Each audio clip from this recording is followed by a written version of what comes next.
Carsten Boyer Togesen is Denmark's former Consul General to Shanghai.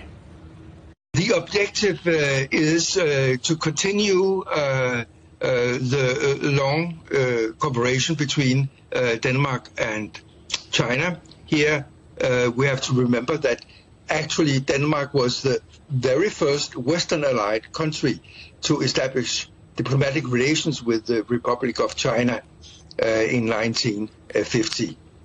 And so overall, Denmark and China have had 75 years of smooth, continued and unbroken and good cooperation.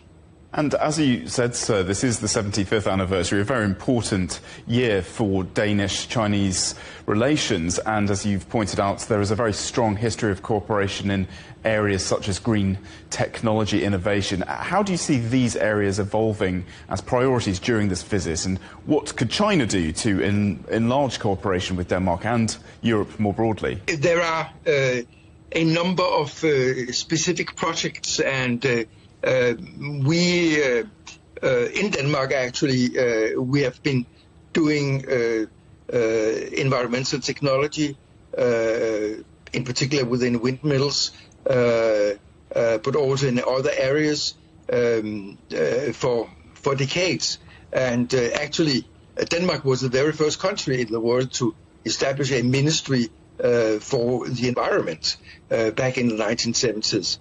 So we bring to the table a long history of doing environmental technology, and of course over the last 20 years, China has developed very much within green technology. So there is a solid background in Denmark and in China as well for expand cooperation within green technology. And given the complex global geopolitical environment at the moment, how important is it for Denmark to maintain a balanced and constructive relationship with both China and the United States?